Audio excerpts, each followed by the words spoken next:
Hello,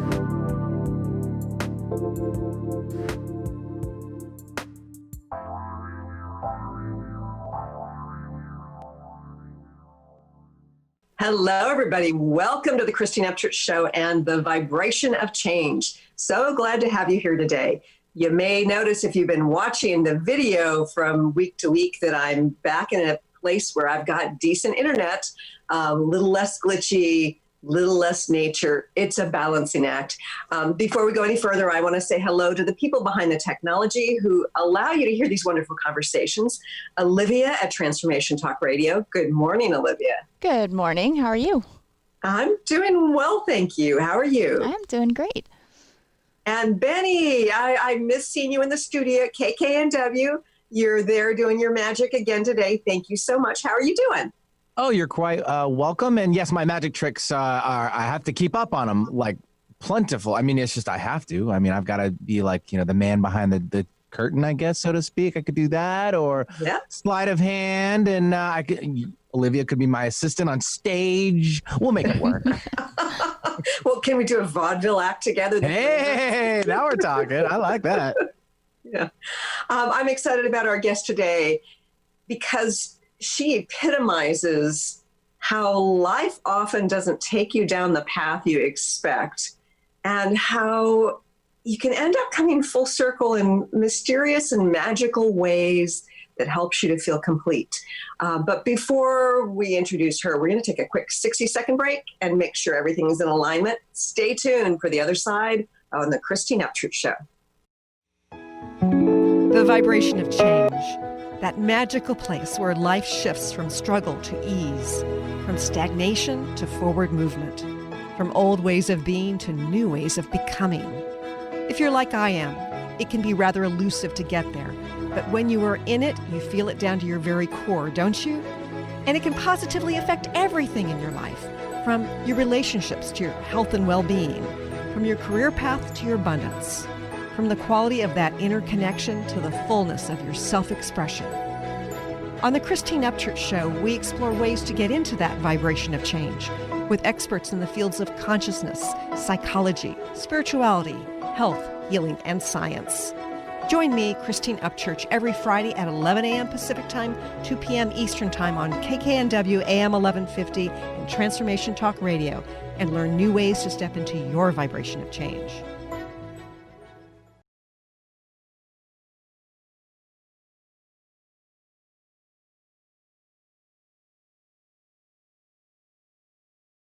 Welcome back to the Christine Upchurch and the Vibration of Change on KKNW and Transformation Talk Radio. We're having a conversation today with Sundari Dembe.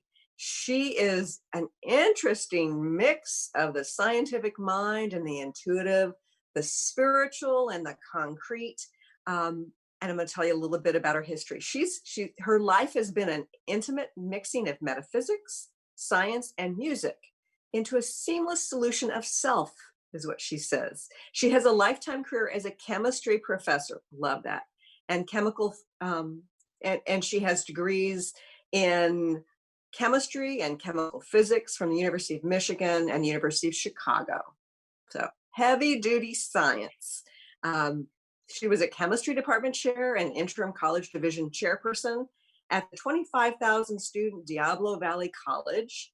For a year, she was visiting professor teaching at UC Berkeley. So you get the picture here. She's heavy duty scientific. She's got an interesting past that didn't let her sort of go to that highest level, but we'll be talking to her about that. But she's also taught enneagrams, meditation, breathing techniques, yoga for singers, and all sorts of esoteric practices. And she's educated and well-versed in so many different spiritual approaches. And she's very strongly aligned with A Course in Miracles. I'd like to welcome our guest today, Sundari Dembe. Hi, Sundari. Welcome. Jean, thank you so much. It's just a joy to be here. Yeah. And I want to mention that she's also the author of The Choice of Happiness, Glimpses from an Extraordinary, Ordinary, Scientific, Mystical Life. And there's her book there. Okay, so I want to go back decades because you were in a scientific program working on your doctorate, and you were very close, right? Then something happened. Can you sort of share with our listeners your history of how life seemed to treat you unfairly, and then how that sort of shifted your perspective on life? Right, be happy to. So I was working on my degree at the University of Chicago for about 4.5 years, and came to a point where my advisor said to me, "You're done, write it up," Mhm. and then dropped dead 10 days later. And so the department came to me 3 days after that and said, "Sorry, Miss Dembe, but the next fellow won't have a woman in his research group. You're going to have to start from scratch again, new project, new advisor." Uh-huh. And And just so our listeners understand, I've been in a PhD program too, and the way it works is when you've got an area of research, there are only certain people you can work with because um, each person in the department has his or her own area of specialty. So you can't just easily switch from one advisor to another when you've got a bad one or when one unfortunately drops dead. Okay, go ahead. right, it's exactly that way. And, this was also the year before gender equity came into existence. Mhm. And in recent communications with the university, they let me know that it was really for reasons like my own that the gender equity law did come into existence. Okay. So So one week, there you were, your research was done, you were going to write up the dissertation and get your PhD, and then you couldn't switch without starting from scratch? that's what I was told. And Okay. 1 week to the day after he died, 4 days after they told me that, someone also broke into my locked apartment in the middle of the night. This was a tough community. This was Barack Obama's Hyde Park community. And Uh-huh. it was at a time right after the Democratic convention, which was very bloody. That was this was 19. Well, finished my degree about 1971. So, Mhm. and I started in 68. So And it that's a very tumultuous time. And that very was a very tumultuous time in our country. yes. And so I was rather lost as to how to progress towards my degree. I Mhm. literally sat there for 3 months reading the newspaper every day because no one gave me, although the department gave me flowers for being assaulted, um, no one counseled me or gave me career advice as to how I was to progress towards my degree. I had Mhm. simply been told the fellow that I'd have to start over, but I didn't know how to do that. And And that's it's almost like going through a very long pregnancy and a long hard childbirth and then saying, okay, well, no, you can't have your baby until you go through all that again. I mean, it's it's such an intense process working on doctoral research. I think there are probably some people who really understand that, but just like switching from one topic to another, it's not like you know trying to decide which paper you're going to write in a literature class in college. It's and then writing one and then having to write another one. It's far bigger than that. well, I had all those years I kept my data. This was 500 pages of data Mhm. and research and graphs and charts, and the emotions of that week were so extraordinary because I was so shocked when he told me I was done. I mean, there was Mhm. just this burst of joy in my beingness because you don't quite realize you're actually done till they tell you, "Oh, you're done." And Uh-huh. then then his death plunged me into grief. He was a lovely man, Lothar Meyer. Mhm. And then to be told I'd have to start over and then to deal with the trauma of the situation that unfolded to me was a lot of emotion for 1 week. Yeah. Oh gosh. So, what choice did you make once they said, "Well, go ahead, start all over, do it all over again with a different advisor, um, or leave"? What did you choose to do? I waited 3 months to see what might unfold. And I think people were, I think also the men of that generation were intimidated to speak to a woman who had been physically assaulted. And I think people in general not only didn't want to take over someone's graduate student, we reached the moon in '69, research monies were drying up somewhat. There was this huge effort in science was respected of getting to the moon. And then once we got there, it wasn't like people were readily going to take on a new student with their research monies in danger, in a sense. And on top of that, I think men were maybe intimidated. Assault was nothing people spoke about in those days. And I think people were intimidated, even having, a young woman who'd been assaulted in their group. What would they say to them? And it was an awkward situation. So I left. I went on a week vacation to California, just thinking, I needed a break, and ended up finding a full-time college teaching job in a week, and thought, well, maybe I'll do that a couple years and then go back and finish the degree once I get my grounding again. So did you get any support for dealing with the aftermath of the assault? No, that wasn't common then. It was so uncommon that I remember years later when little signs started appearing inside stalls of ladies' rooms, not even outside the stalls, saying, if you've been assaulted, you can call this number, or if you are experiencing an abusive situation. But it wasn't even okay to have that on public boards in the major part of the restroom. It was something people did not speak about. Yeah. Okay, so you started teaching. So it's almost like you were working as though you didn't have your PhD, and yet you had the education of a PhD. So it's great that you found a teaching position. So whatever drew you to a spiritual path? Well, something, I think that was a gift of this situation. It was so puzzling to me. It was so, I couldn't make sense of my world. And then I was plunged into California at a time, Berkeley area. Right. At a time when teachers were going through, this was the prime flowering of spirituality. And I ended up, in a mystical school, Claudio Naranjo's Seekers After Truth.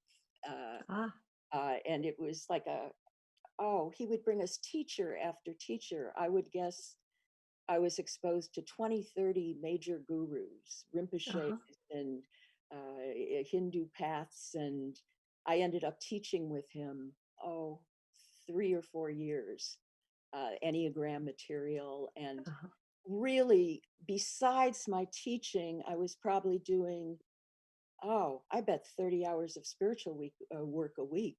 Wow. Quite intense. And it brought me to a place of understanding that it was interesting. We're unhappy and then we're happy. The trick is, how do you get from the one to the other? Right. And through all the practices, through especially meditation, I've probably meditated every day since 1974, except for about a year that right when I came back from India the first time, I had meditated and meditated and meditated. And I think I was meditated out. I couldn't meditate for a year, and then it just came back again. But there was a point where I realized that the choice was mine. There was this magical spiral staircase. And actually, the stories in my book of these 3 mentors, I met the first mentor and had a profound, really enlightenment experience that lasted 5 months of merged consciousness and bliss, unending bliss, moment by moment for 5 months of falling into a flower and even though I was teaching chemistry, every sound, every taste would explode in my mouth.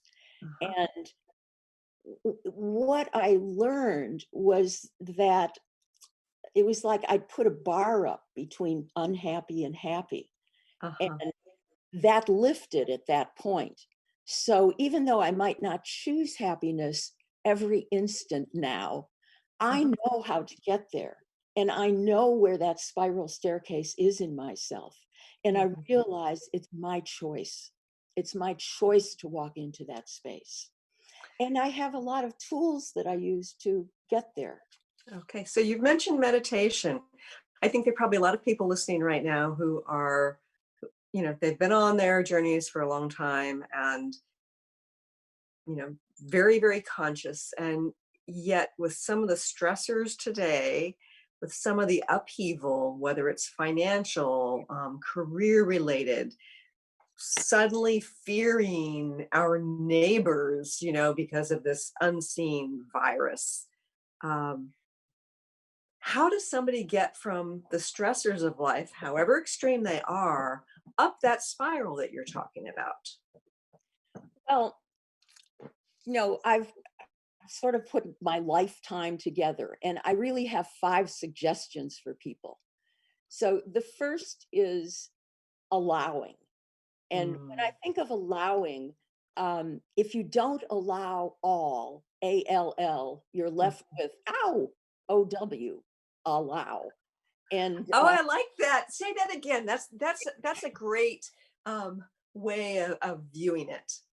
if you don't allow all, ALL, you're left with OW. Yeah. Okay, so that's one principle. So another one is gratitude, and which I think of as a contraction of the word great attitude. And but the trick is, how do you get into gratitude? And one of the major ways that I do personally is I believe in a cosmic dance card of my life that I kind of scripted in before coming in with the divine in co-creation. Sure. And so if I'm dealing with a really difficult situation, COVID, Black Lives Matter, being denied a degree, what I'll do is say to myself, wow, if I had scripted this into the story of my life, what gift could I possibly be giving myself? What gift could I possibly be giving myself? And if I don't see it, I'll meditate on it. And then I'll ask Spirit, help me to see what gift I might be giving myself. And that's a doorway for me into gratitude. Yeah. And I think that it's an interesting balancing act between allowing all and being grateful when you don't understand what the lesson in it. I think what a lot of people end up doing is there's this conditionality, like, this is here for a lesson, and once I understand the lesson, I'll be grateful for it. Or once I understand the lesson, I will allow it more fully. Whereas you can't do both and get to the other side. It's like you have to allow it and not understand, be in that mystery of not understanding what the lesson is, and still be grateful for being in process. Yes. And, I'll come to a place where it doesn't have to be the ultimate truth. But if I can think of some reason why I might have set this up for myself, I get out of victimhood. I get out of blaming and victimhood. And I get into the realm of taking personal responsibility, which gives me a chance to have a higher state of being. Yeah.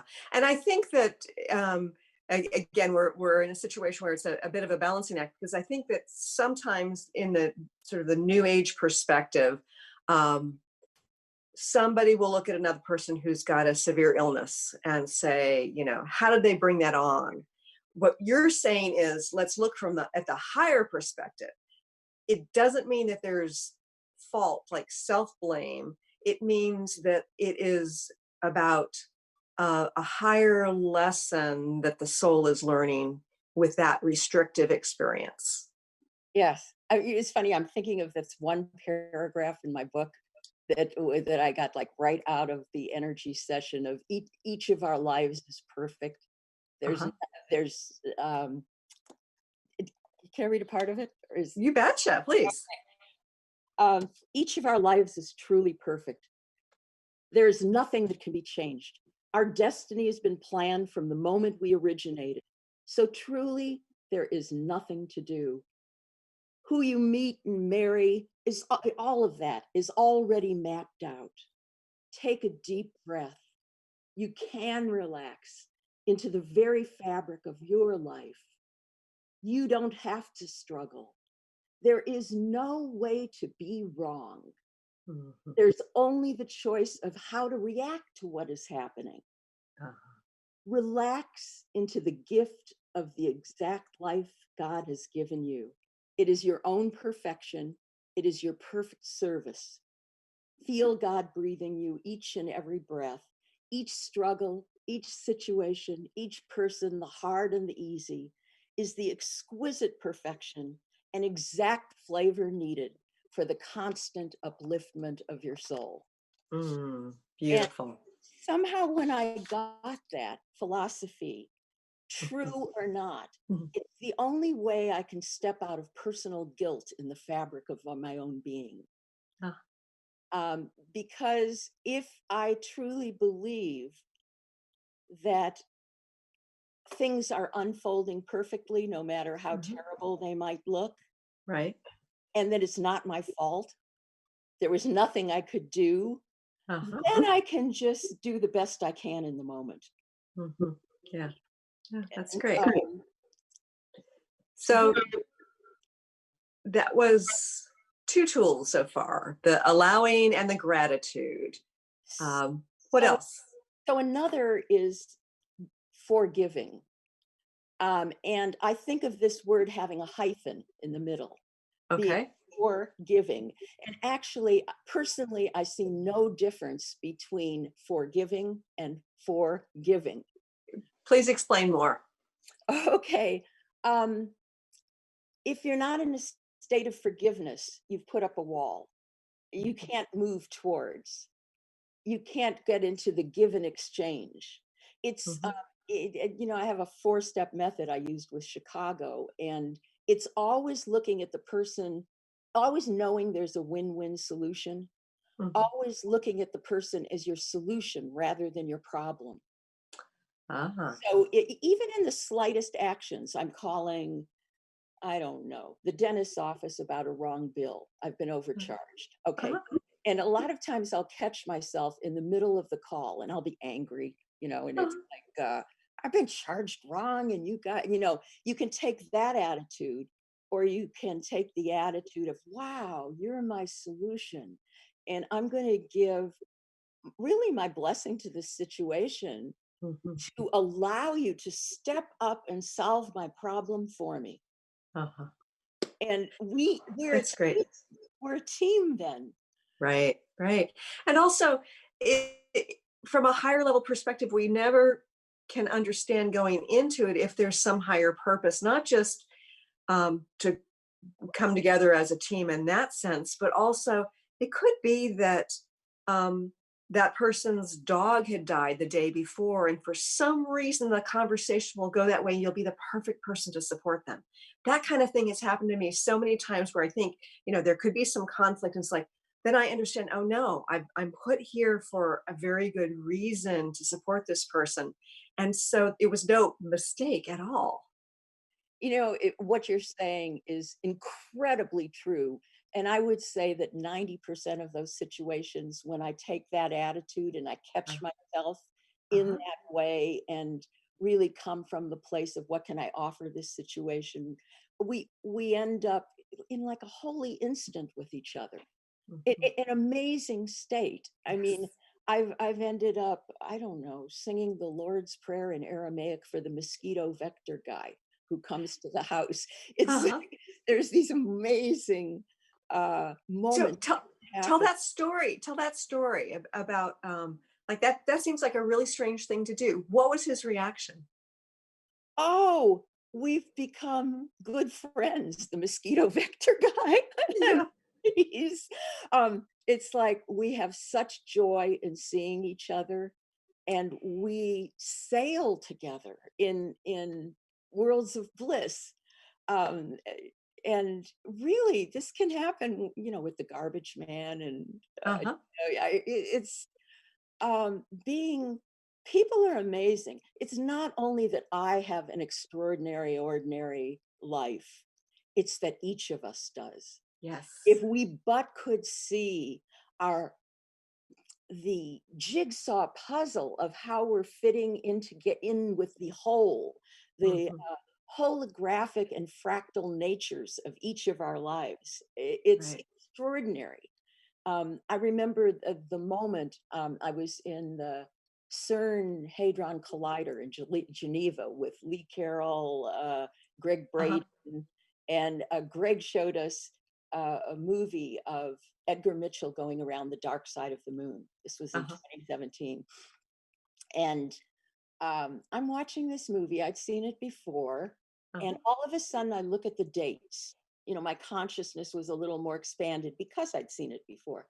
And the dates were such that exactly the week he went around the dark side of the moon, was the same week that my advisor died. I was told to start my degree from scratch, and I was assaulted, all during that Whoa. journey. And Whoa. How symbolic. all of a sudden, my life became elevated. And this was right before I wrote Chicago again. Mhm. My life became elevated in an amazing way, and I saw my place as holding the whole in my little individual story, while the Mhm. bigger story of the whole world looking at darkness was going on. Uh-huh. That's the hologram part. And the fractal, how each of our little stories, if we could but see it, expands outward into creation, so that we each are tremendously important in the world, and our Wow. little efforts are enormous.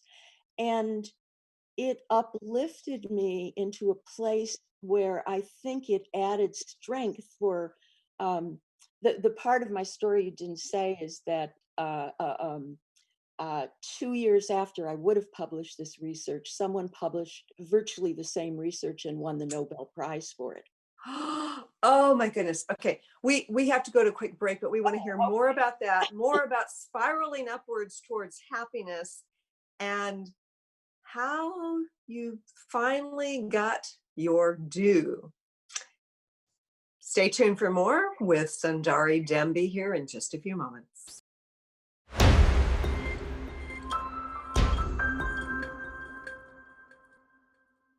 Welcome back to the Christine Upchurch Show here on KKNW, AM 1150 in the Seattle area, and on Transformation Talk Radio around the world. You might be listening after the fact on ChristineUpchurch.com or one of the dozens of podcasts this show ends up. We're grateful to have you here. And we are talking with Sundari Dembe, author of The Choice of Happiness. And we're so grateful to have you back. And Sundari, okay, so you had this research that you couldn't write into a dissertation because they wouldn't allow you to. 20 years later, whatever it was, somebody won a Nobel Prize for that research. All right, so you're talking about the spiral of happiness. How did you handle the frustration or the feelings of unfairness when that unfolded, where you saw that you were contributing something very significant and somebody else ultimately got credit for it? Well, it wasn't quite like that because I didn't, as a graduate student, you really can't judge your own research. Yeah. So I looked when I discovered his research, Doug Osheroff, who won the Nobel Prize for superfluidity in 1996, but this was in 2000 I discovered his existence in some Uh-huh. article I was reading. And I went to the journals to see if the research really was that similar. And it still looked virtually like my research, not copied, of course, just as Right, parallel right. research. And I remember thinking, what do I want out of this? And I thought, Mhm. I should have gotten my degree, rather than being, oh, this happened to me. It was like, where do I want to get to, rather than what awful thing has happened to me? So you stepped out of victimhood and you were And I choosing to figure out what you wanted to create. Very Right. And I powerful. called him on the phone. And he said, to my shock, he said, "Oh, I heard about you and your research work and your group." And he said, "You should have gotten your degree. I'll support you in that. You should write Ah, Chicago." And he's the one that inspired me to write Chicago. that's And great. so if I'd gotten into a state of, oh, I'm unfair and this guy got, Uh-huh. Yeah. this wouldn't have been unfolded in a joyous way. Wow. And so I wrote Chicago then, and no one answered. And so I do what I do and went on living my life Mhm. until 2018, when I was in a hashtag Me Too group. Uh-huh. And it sort of brought up the emotions of not having my doctorate. And I thought, Uh-huh. I'm going to write them again. And I wrote the president of the University of Chicago and included Good for the you. letter that I had written in 2000. Um, Wow. and immediately, I'd say within 3 days, I received a call from the vice provost of the University of Chicago. And then they Uh-huh. gave me 2 hours of interviews with the gender equity Title IX person. And Uh-huh. then they said they were going to set up a committee. And I had dragged my 500 pages of research with me through life, Uh-huh. never having looked at it since then, but never, um, I couldn't get rid of it. And so they said, digitize it, send it in. I did. And to my shock, all of a sudden, 48 years later, I was a graduate student again. And they were Wow. asking me questions: whose handwriting is on page, blah, blah, and Uh-huh. where are the breakthroughs in your research? And I was so intimidated. I ended up one day in the ER with aphasia. I mean, it was just like mind boggling to me, Oh, wow. to be a graduate student again. But Mhm. I was able at that point, with all the other work I've done, to walk this very narrow edge in the fiber of my being in every communication with Chicago, of self-worth and holding that I deserved this degree. And there Uh-huh. were chasms of self-doubt on either side. And I remember it was one of the hardest things I've ever done, to hold those muscles of believing in myself. I Mhm. think truly that each of us blesses ourselves with both the difficult and the easy situations by the really vibration of the words we let run through our head. Mhm. Oh, heck, my research will never be this good, or I deserve this degree. Mhm.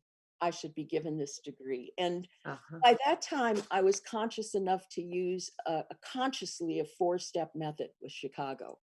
Mhm. And so the first step was not to be angry, to Uh-huh. look at them as my solution, not my problem, Right. and to believe in them as an institution of integrity, who would want to correct an error. And Uh-huh. that we understand who we are by our reflections through others. Mhm. And so if I'm sending them out, I believe in you, it inspires them to step up into that. And when Uh-huh. they're stepping up into that, I step up into the best of myself too, and we can Mhm. walk together. And then Go ahead. secondly, I I gave them the power to make the decision by giving them 3 choices that would satisfy me.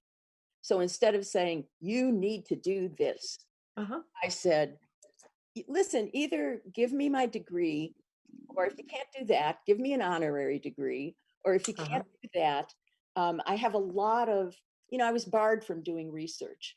And so I applied chemical principles to life.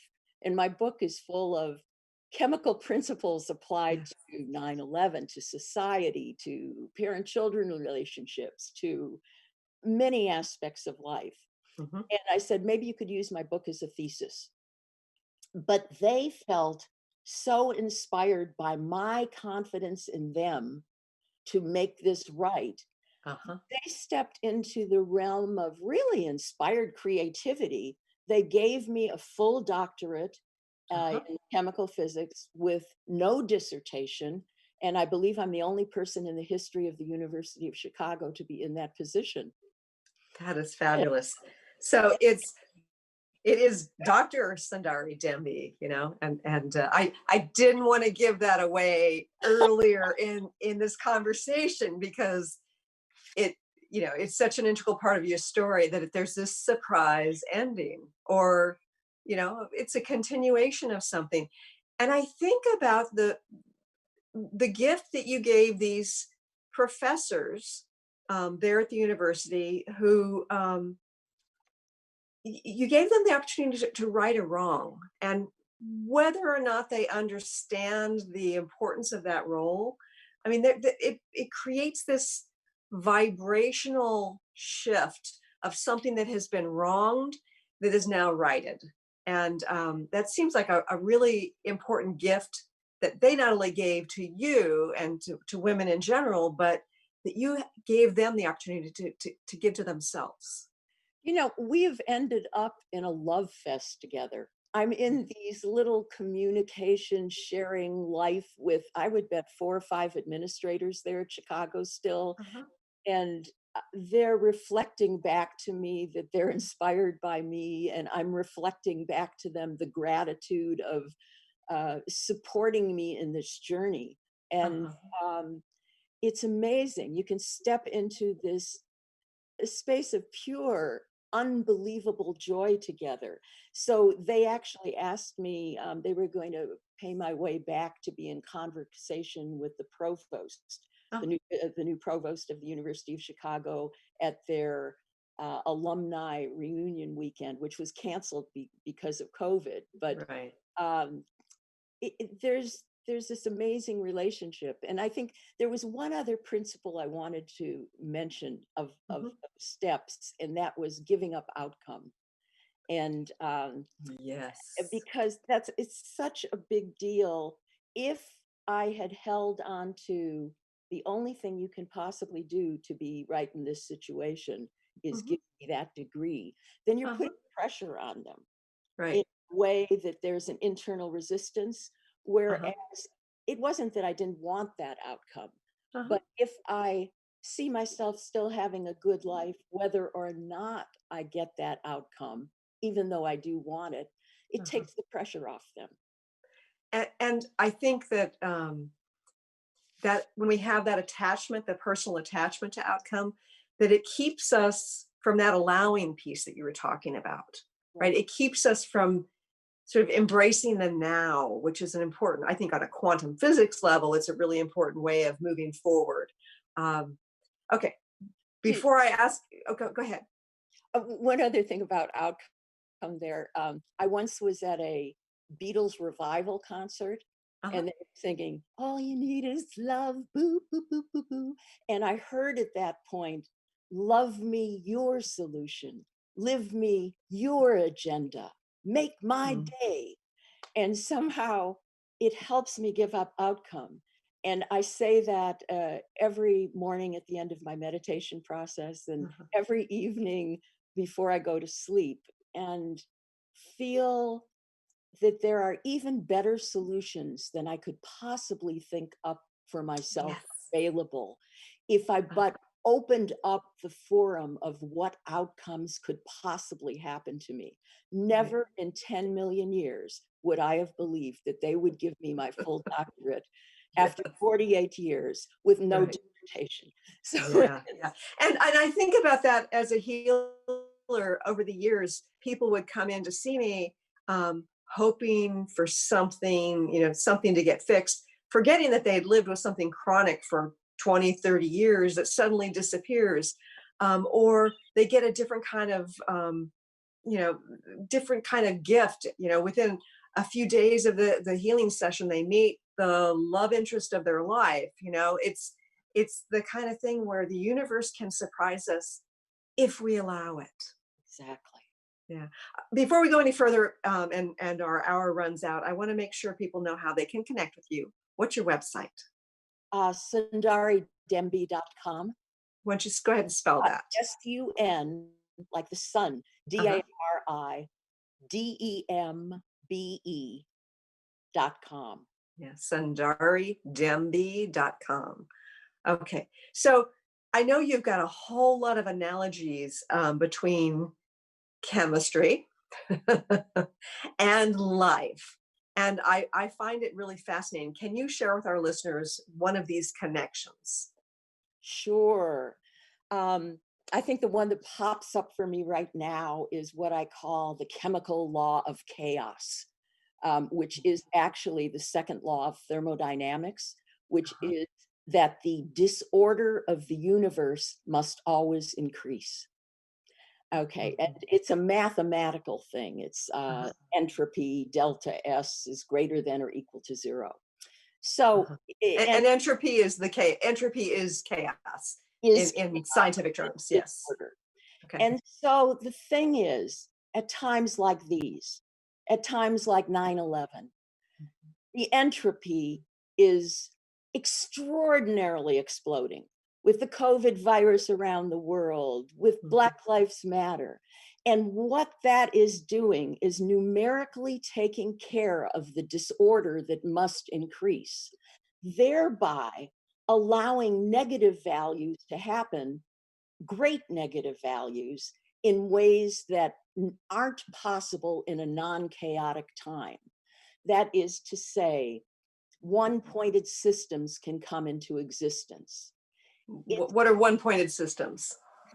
So after 9/11, all that chaos, and my enlightenment experience happened in connection to 9/11. All that chaos was happening, and I was able to step into this personal state, sorry about that, of order. And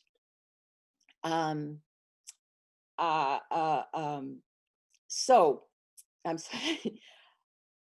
So we've got chaos. What is a one-point system, and what do you mean by that? Helping to create order?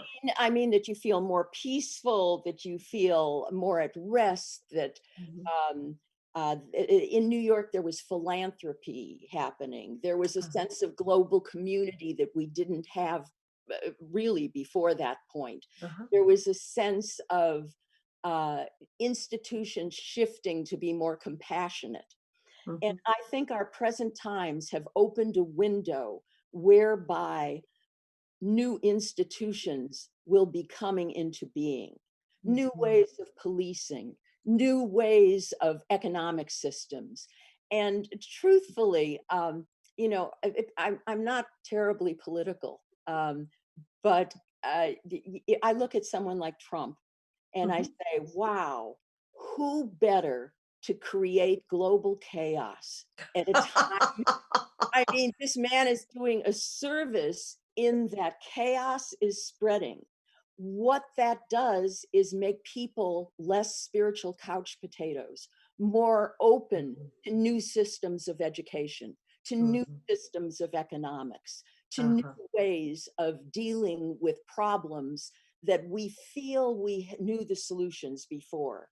And now, because of the chaos, are open to more one-pointed, compassionate, loving, considering everybody in equality kinds of systems.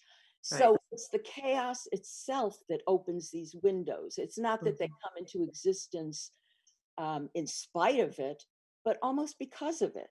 Right. And so I'm very hopeful for these times, actually. It feels the darkness is being expelled, coming to the light, being seen for what it is, being released. And I think we're about to walk into a new world in the next 10, 20 years, 10, 15 years. Yeah, I do also have great hope. And the chaos that we're seeing is helping us to see the truth.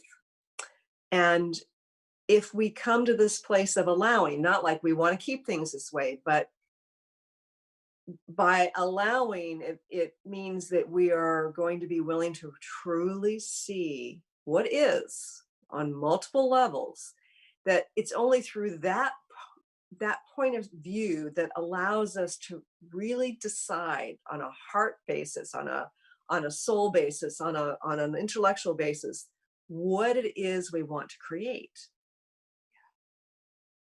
So beautiful, so beautiful. And this is the time, and you can feel it.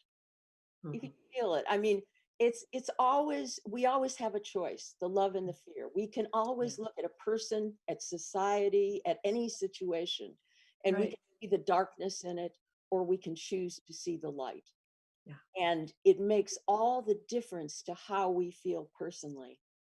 And the individual can do this just at in these COVID times. I'm sheltering alone still, and one of my practices for the last 6-7 years is I do a 5-minute mirror exercise of saying loving words to myself Uh-huh. in the morning.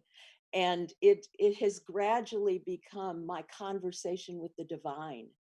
And it used to be, before I did that practice, that I wouldn't feel like going to a restaurant alone because I'd feel alone. And since I was doing that practice, I feel like I'm with someone. And so I think it's a good thing in these times to do a mirror exercise like that, particularly if you're sheltering alone, Right. just because there comes to be a reality of that thing that spirit is with us in a more concrete and palpable way, a reality that supports our life on a day-to-day, moment-by-moment. You want somebody to talk to, what shall I have for lunch basis? Yeah. Yeah. Like something concrete and real in one's life. At least it's become that for me. So we've got about 3 minutes left. What would you like to share with our listeners from your circuitous journey that has taken you from rejection, dejection, victimhood to great empowerment and co-creative gifts that defy expectation? What would you like to share with our listeners? It's funny, a line from The Alchemist, Paulo Coelho, came up for me, of when you align with the passion of your heart, the whole universe conspires to assist you. And what I've done in my life is, when things have gone wrong, I've looked at where my joy is. Where's that place? I've taught 37 years. At the beginning, unemployment was making up the difference in what I received as a salary, but it was always what I wanted to do. And so no matter what the circumstances are, I followed my joy. And I want people to know that each of their lives is so important. Every single person's life is far more important, far more significant, far more interconnected with the entirety than they ever could on a lower level realize. And that what you do matters. What you do matters in your life, and every effort you make for compassion, to see the good in a situation, to see the good in a person, spreads light enormously. Joy extends, they found in a study, through 5 households, physical distance away, even if people don't know each other, which is not true of misery. So every little, penny of joy you put in your bucket for yourself, finding where that is in your being, that adds significantly to the whole in a very important way. Yeah. And sometimes I think people feel that seeking joy for themselves is somehow selfish, but what you're saying is it's a great way to contribute to the world. That's exactly it. Yeah. Okay, so I want to mention your book again, The Choice of Happiness. I love the subtitle, Glimpses from an Extraordinary, Ordinary, Scientific, Mystical Life. And I love that you balance the science and the mysticism, the life lessons that come from the scientific perspective, but can be expanded to the philosophy of life. And I love that you've taken your life as this adventure where you've had curiosity and passion to move forward, not knowing, where you would end up. But it is a really magical result. And I want to thank you for joining us here today. Thank you so much, Christine. It's been a total joy to be here today with you. And I want to thank all of you for joining us here today. If you want to see this show again, you can go to christineupchurch.com. Also, if you have any input, you can send information to info@christineupchurch.com. We'd love to hear from you. Thanks for joining us here today. Bye, everybody. Thanks so much for tuning in today. If you'd like to empower yourself to step further into your vibration of change, please visit my website at christineupchurch.com, where you can learn more about my insights, upcoming events, and private sessions.